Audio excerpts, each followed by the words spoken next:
नमस्कार शेतकरी बांधवांनो, पुन्हा एकदा तुमचं लोकसेवा मराठी न्यूज ह्या यूट्यूब चॅनलवरती स्वागत आहे। तर मित्रांनो, तुमच्यासाठी एक आनंदाची आणि दिलासा देणारी बातमी समोर घेऊन आलो आहोत। तर शेतकरी मित्रांनो, मे महिन्याची 6 तारीख सुरू होताच शेतकऱ्यांच्या खात्यावरती पीक विमा जमा करण्यात ह्या ठिकाणी आलेला आहे शेतकरी मित्रांनो। त्यामुळे शेतकऱ्यांमध्ये आनंदाचं वातावरण ह्या ठिकाणी पाहायला मिळत आहे। तर शेतकरी मित्रांनो, आज सकाळी सकाळी शेतकऱ्यांच्या खात्यावर हेक्टरी 17,500 रुपये जमा झाल्याचे मेसेज आल्याने शेतकऱ्यांमध्ये आनंदाचं वातावरण पाहायला मिळत आहे। तर मित्रांनो, राज्यातील जवळपास 30 जिल्ह्यातील शेतकऱ्यांच्या खात्यावरती पीक विमा जमा झाल्याचे मेसेज या ठिकाणी आलेले आहेत। त्यामुळे शेतकऱ्यांमध्ये आनंदाचं वातावरण पाहायला मिळत आहे। तर मित्रांनो, शेतकरी बांधवांनो, आपण जर बघितलं असेल तर एप्रिल महिन्यात पहिला टप्पा या ठिकाणी वाटप करण्यात आलेला होता। आता दुसरा टप्पा वाटप सुरू आहे। ह्यामध्ये सोयाबीन, कापूस आणि तूर ह्या पिकांचा पीक विमा शेतकऱ्यांच्या खात्यावरती जमा होत असून शेतकऱ्यांच्या मोबाईलवरती त्या संदर्भात आता मेसेज सुद्धा येऊ लागले आहेत। आता कोणत्या 30 जिल्ह्यात सोयाबीन, कापूस आणि तूर ह्या पिकांचा पीक विमा वितरित होत आहे ते पाहूया।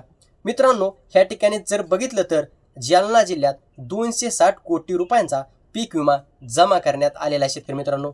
त्यानंतर नंदुरबार जिल्ह्यात देखील 211 कोटी रुपयांचा पीक विमा जमा करण्यात आलेला आहे। नांदेड जिल्ह्यात देखील 286 कोटी रुपयांचा पीक विमा जमा करण्यात आलेला आहे। नाशिक जिल्ह्यात 208 कोटी रुपयांचा पीक विमा जमा करण्यात या ठिकाणी आलेला आहे शेतकरी मित्रांनो। त्यानंतर परभणी जिल्ह्यात 213 कोटी रुपयांचा पीक विमा जमा करण्यात आलेला आहे। तर धुळे जिल्ह्यात 208 कोटी रुपयांचा पीक विमा या ठिकाणी जमा करण्यात आलेला आहे। अहिल्यानगर जिल्ह्यात बघितलं तर 256 कोटी रुपयांचा पीक विमा या ठिकाणी वाटप करण्यात आलेला आहे। त्यानंतर वर्धा जिल्ह्यात 178 कोटी रुपयांचा पीक विमा जमा करण्यात आलेला आहे। त्यानंतर बुलढाणा जिल्ह्यात जर बघितलं तर 223 कोटी रुपयांचा पीक विमा या ठिकाणी जमा करण्यात आलेला आहे शेतकरी मित्रांनो।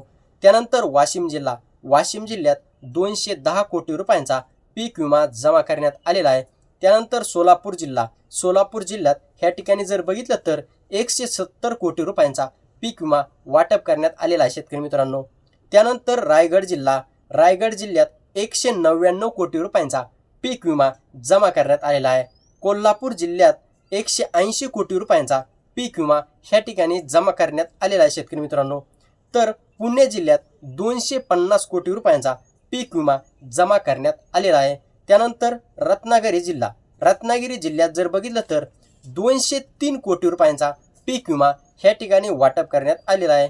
त्यानंतर चंद्रपूर जिल्ह्यात 200 कोटी, यवतमाळ जिल्ह्यात 198 कोटी रुपयांचा पीक विमा वाटप करण्यात आलेला आहे। त्यानंतर गडचिरोली जिल्ह्यात 240 कोटी रुपयांचा, तर अमरावती जिल्ह्यात 220 कोटी रुपयांचा पीक विमा जमा केलेला आहे।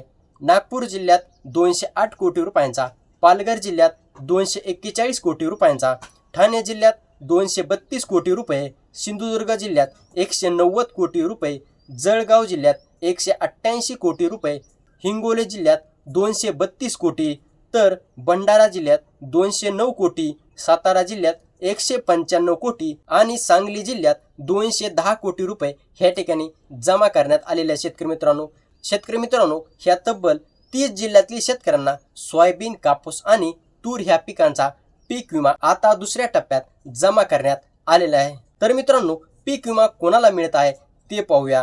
तर मित्रांनो, ज्या शेतकरी बांधवांनी फार्मर ID तसेच बँक खातं लिंक केलेलं आहे, तसंच ज्या शेतकरी बांधवांनी ई पीक पाहणी केलेली आहे, तसंच ज्या शेतकरी बांधवांनी सोयाबीन, कापूस, तूर ह्या पिकांचा पीक विमा भरलेला आहे, अशा शेतकऱ्यांना ह्या ठिकाणी पीक विमा जमा होत आहे शेतकरी बांधवांनो।